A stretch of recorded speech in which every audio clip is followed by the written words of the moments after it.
Here. Louis Tonsmeyer, Ward 3. Here. Lindsay McDaniel, Ward 4. Here. Diane Tate, Ward 5. Lori Pruitt, Ward 6. Here. Thank you, Connie. I did have a conversation with Miss Tate earlier in the evening. She's a little under the weather, so I gave her a hall pass. It is an excused absence. First order of business is the approval of our council meeting minutes from our first meeting on March 1st. Chair will entertain any edits, additions, corrections, or motions. Make a motion to approve. Second. All in favor indicate by saying aye, please. Aye.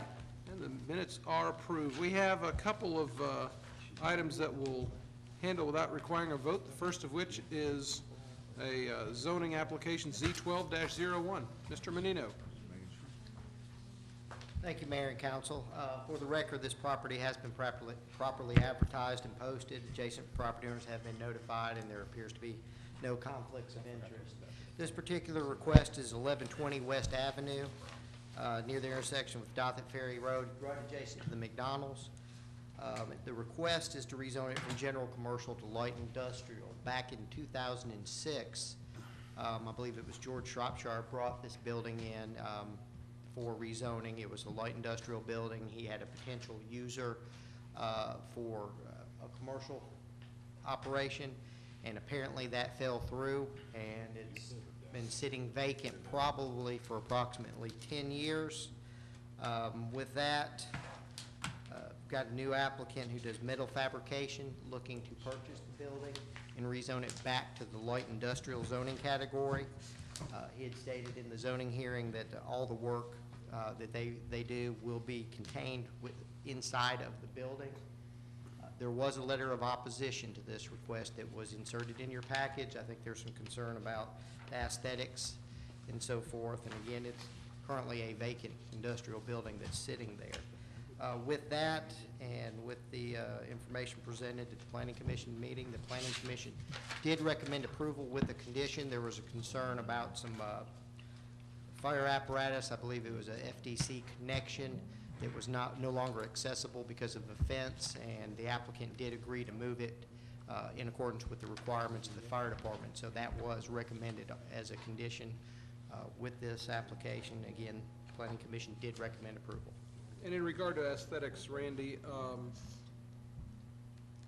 the storage of material that's used there, I know you said all the work would be done on the inside. Would this be a situation where the finished product or inventory would be kept outside the building, or do you know that? Not in this particular case, because in the light industrial zoning district, the outside storage has to be either in the side or rear yard. This particular property has no side or rear yard, so they would not be able to do storage out front without approval of going through Very good.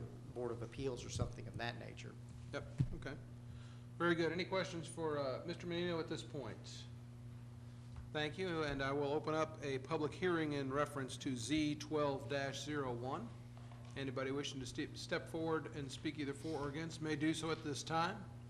And when you do, if you'll please state your name and your address for our clerk, please.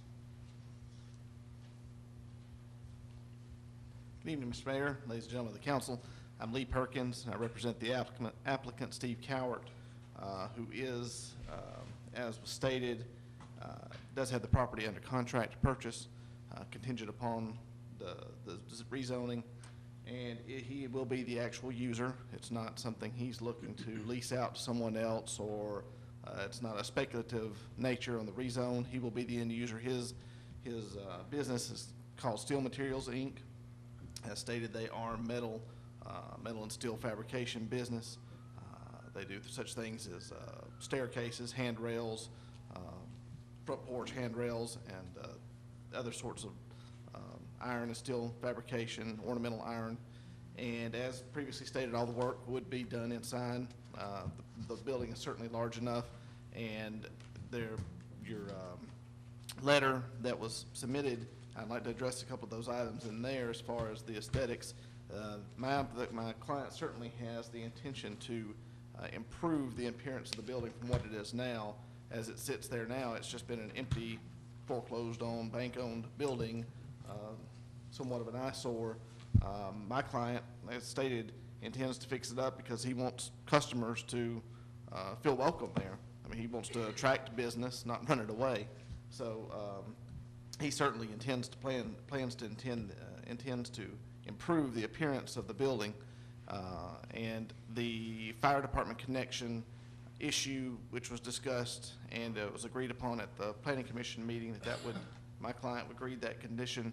He's actually already met with the fire department on the property, gotten with them to find out where they would prefer the location of a new connection to be made, so that if this is approved, he's already got the place in mind where the fire department wants to move that connection, and we'll have that done. So we're just asking that you go along with the recommendation of the planning commission, and if you have any further questions of myself or my client, we are available. Mr. Perkins, I do have just a couple questions as I start taking a look at pictures. Primary access to the property, I know there's an entrance on West Avenue and also one on Old Mills. There's not an access on Old Mill.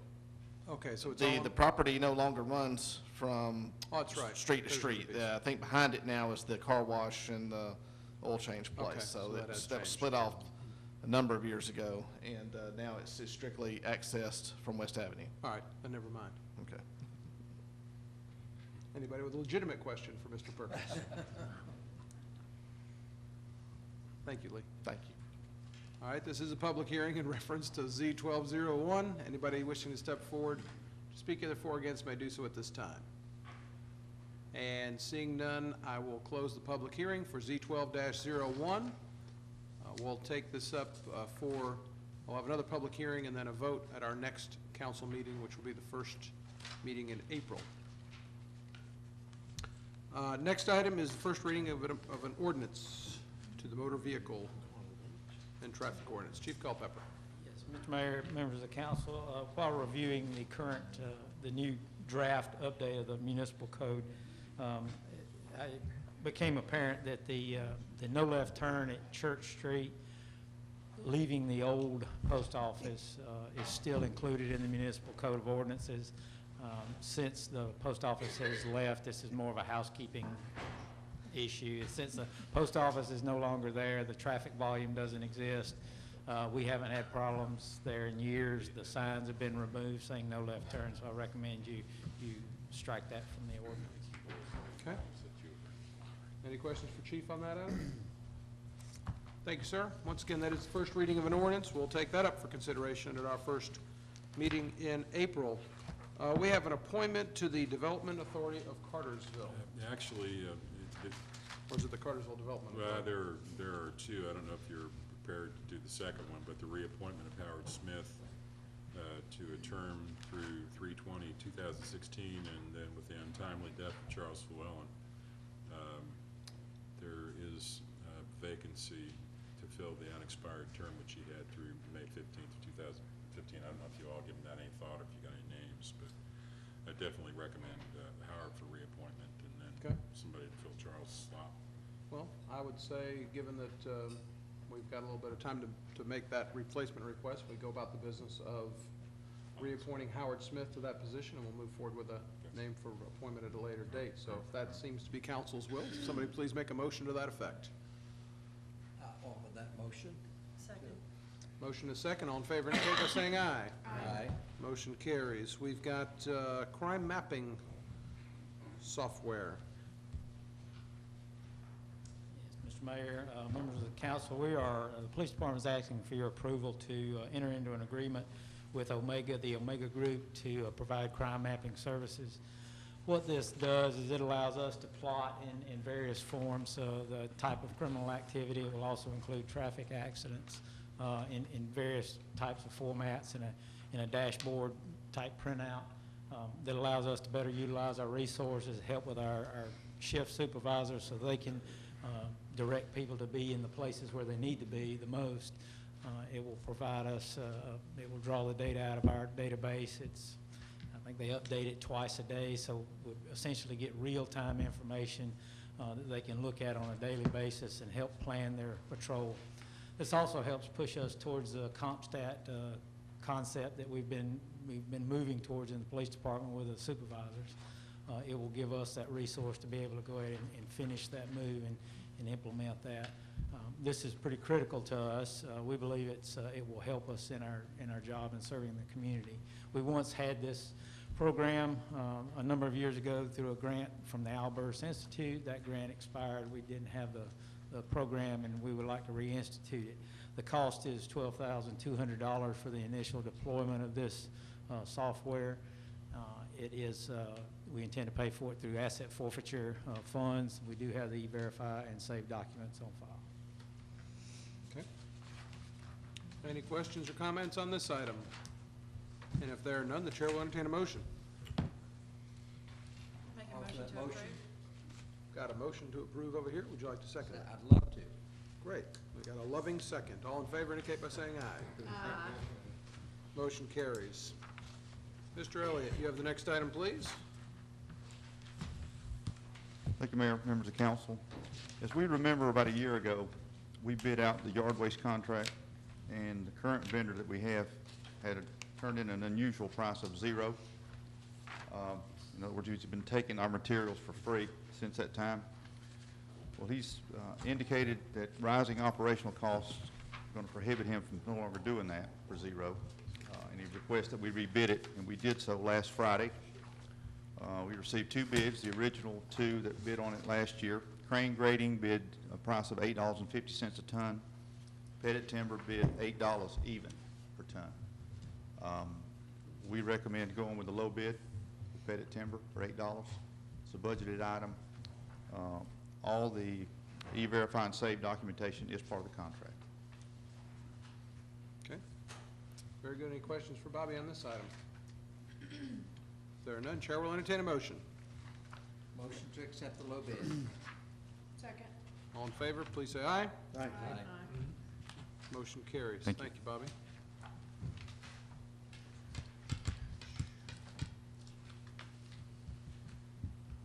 Welcome, Greg. Thank you, Mayor and Council. We took quotes for baseball netting at the Clearwater Street Park. This is for the George Johnson Field and the area along the railroad tracks. South Cover, which has done all of our netting so far, was the low bidder in the amount of $13,055.20. This is a budgeted item, and all E-Verified documentation and insurance have been received. I recommend the low bid from South Cover. Okay. Questions, discussion, or motions? Motion to accept the low bid. Second. All in favor, please say aye. Aye. Motion carries. Thank you, Greg. Mr. Porter, you have the next couple items. Yes, Mayor, both these items are related to the Public Safety Headquarters and Fire Station number 4. The first item there is the cabling, video surveillance, access control, and pieces related to that. Telenet was the lowest bidder on the installation of the cabling and video surveillance access control system at $384,594. The other items recommend approval of is the telephone and telephone shelf provided by AT&T in the amount of $54,792. Our fiber department has to install some cabling and equipment there. It's a cost of about $20,500. There's a new data servers and storage at $126,439. 10 gig core and switches, $107,370. And some radios, upgrading system, $10,315. All these items combined to $704,010, which is approximately $250,000 less than what we budgeted. Several of these items, some of it goes in the fire station, some of it goes straight into headquarters. As I mentioned in the meeting, that this emergency operations center that's going to house our city emergency operations center, so some of these items are kind of redundant, what we may already have in the current fibers department, but we do need them in case of emergency at that. That's going to be our main place. So I recommend approval of those items. The next item on the agenda is for smart boards and projectors. This is a state contract bid item. We looked at a couple different products, and the total cost of this is $37,314.71, and I recommend approval of all these items and coming out of 2007 SPLOST. Okay. We do have 2 items that have been presented here. Chair would recommend a single motion for both items if there's no discussion or questions. Motion to approve both items. All in favor indicate by saying aye. Aye. Anybody opposed, like sign. Good. Passes. Mr. Molinax, you got the next, well, officially 3 right now. Mayor, council, first item involves replacement of 2 mixers at our wastewater treatment plant. We have 2 underwater mixers that are currently malfunctioning and need to be replaced. We are recommending going back with the original equipment, flight pumps, so that we don't have to change out the mounting equipment. This puts us in the market of dealing with a sole source vendor. Xylem Water Solutions USA Inc. submitted a price of $24,088.32. We recommend approval of this purchase. It will be paid for from the maintenance item in the budget at the wastewater treatment plant. We do have the E-Verify and Save documentation in hand. Okay. Any discussion on this item? If not, Chair will entertain a motion. Motion to approve. Second. All in favor, please say aye. Aye. Motion carries. Continue on. The next item is for rebuilding and repairing of the water booster pump station on Main Street. This pump station supplies the water pressure to Main Street and Komatsu. This is the only part of our system that operates like this. The rest of our system's fed off of water storage tanks to maintain pressure. These pumps run 24 hours a day, 7 days a week. It's been in service for 9 years, and it's time to repair the pumps. We requested bids from 4 different vendors. 2 of them submitted prices. Templeton and Associates submitted a price of $10,240. Southeastern Industrial submitted a price of $10,151. We recommend award to Templeton and Associates. They are the factory representatives for this equipment. We feel like we'll get better work, and they will provide us with a better warranty. So we recommend approval of the bid from Templeton Associates in the amount of $10,240 to rehab the pump station. We do have the E-Verify and Save documents in hand. This will be paid for from the maintenance item in the budget for the water treatment plant. Okay. Any questions for Ed on this item? And if not, the chair will entertain a motion. Motion for approval for the better represented Templeton and Associates. Second. All in favor indicate by saying aye. Aye. Motion carries. Next item. The next item is for restock of pipe materials and fittings at our distribution and collection office. We received prices from 5 different vendors.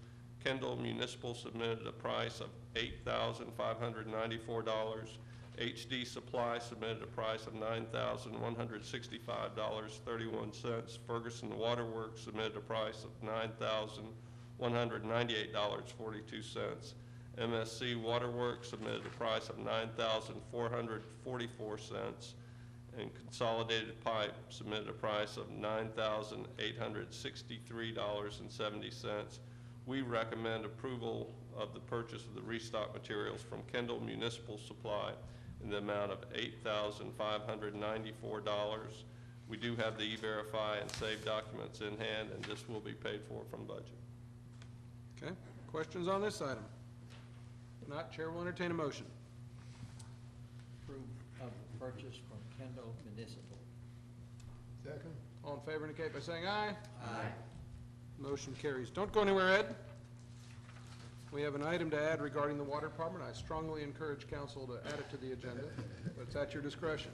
I Make a would motion like to to add. offer the motion to add it to the agenda. Second.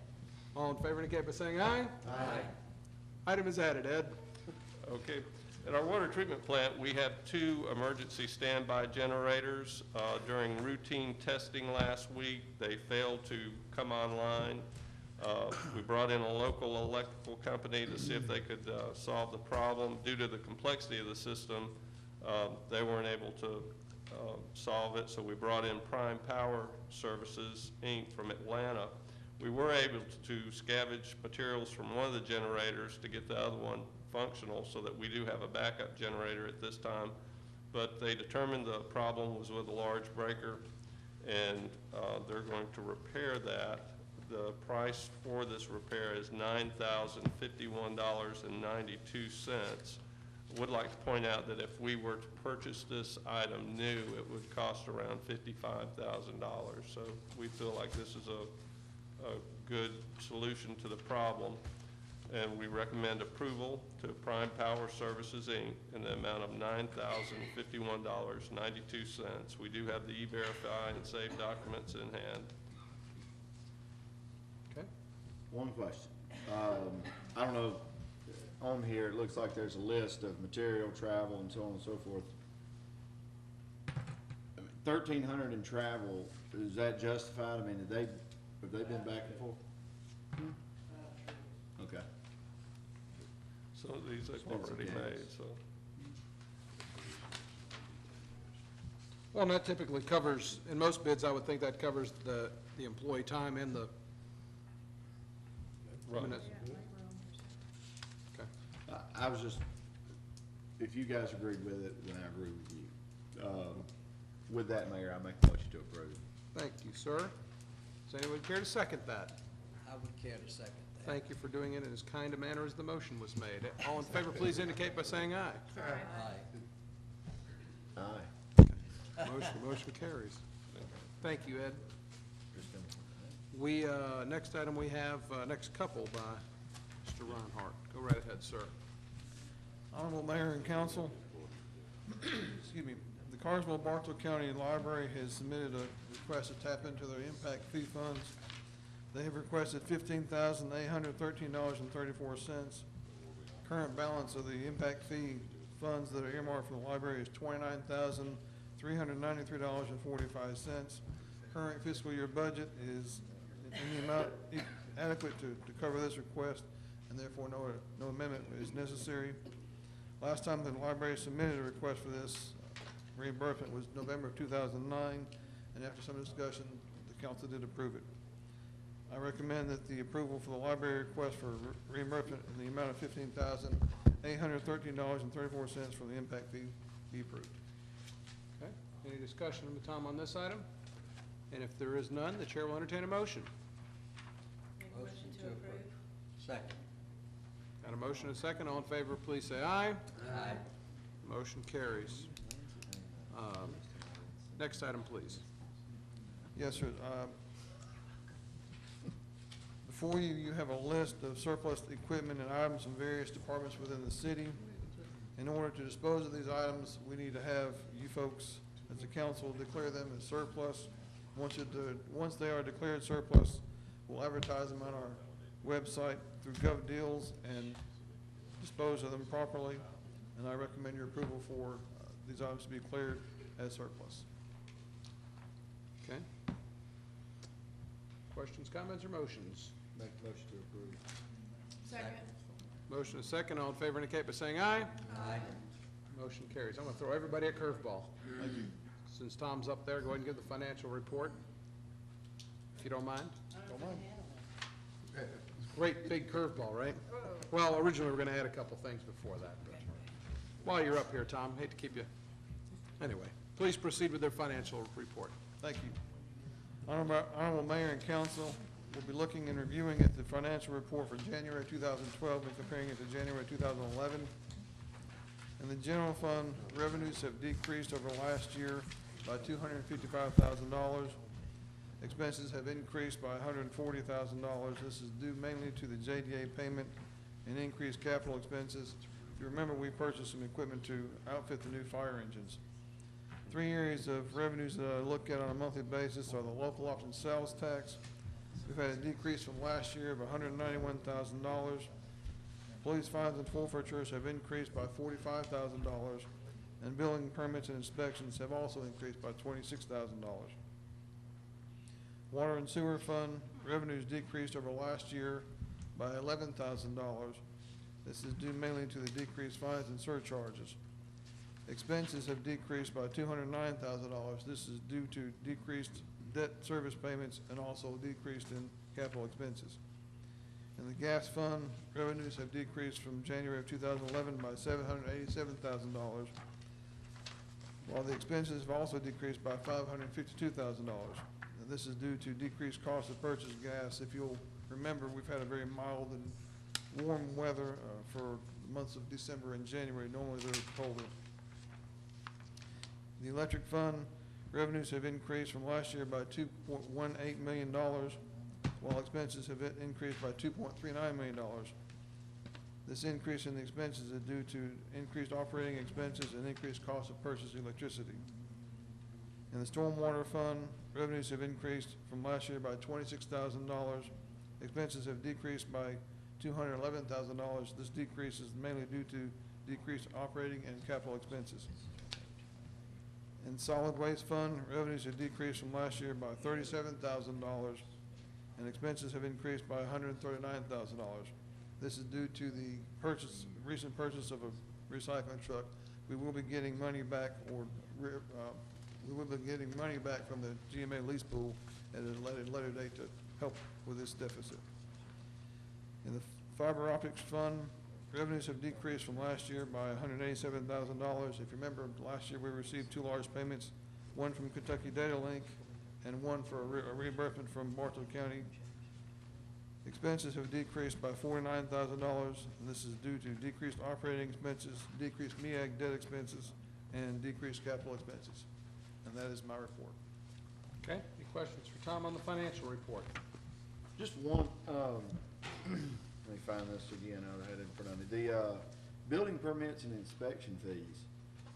It looks like, you know, is that, am I looking at that right, that we've, would it be the building permits that's increased this month? Yes. Or in, well, not this month, It's in been January? year to date, and that is the two billings that we will have going on, billing, the joint billing for the fire and police station, and also the other fire station. Yeah, the good news is it's doubled from It's last year. doubled, but however, The bad news is it's us. About 200 miles in there, too. Yeah. I was just hoping for good news, but never mind, that's fine. I'm sorry to disappoint. It's fine. Any other questions? All right. We do have a couple of other items of business. The first one I'd like to take is the business of the item that was tabled at our last meeting. We did table a second reading of an ordinance for the utilities ordinance regarding our electric rates. The city staff and the leadership of our electric department continue to work individually with our industrial customers. And so, based on staff recommendations, they have asked us, as they continue to go about their business, for us to remove this item from the agenda, so we don't have to keep on tabling it, and they'll present it back when they're ready to do so. Right. So I'm asking council, if you so choose to make that motion and vote it in, then we'll do that. Make a motion that we remove the item from the agenda until it's brought back before council at a later date. Second. I have a motion, a second. All in favor indicate by saying aye. Aye. The motion carries unanimously. Thank you. We do have two other items that need to be brought onto the agenda. I will entertain a motion to put those items on the agenda. Motion to add to the agenda. Second. All in favor indicate by saying aye. Aye. And the items are added to the agenda. Let's do these. Come on up, Dan.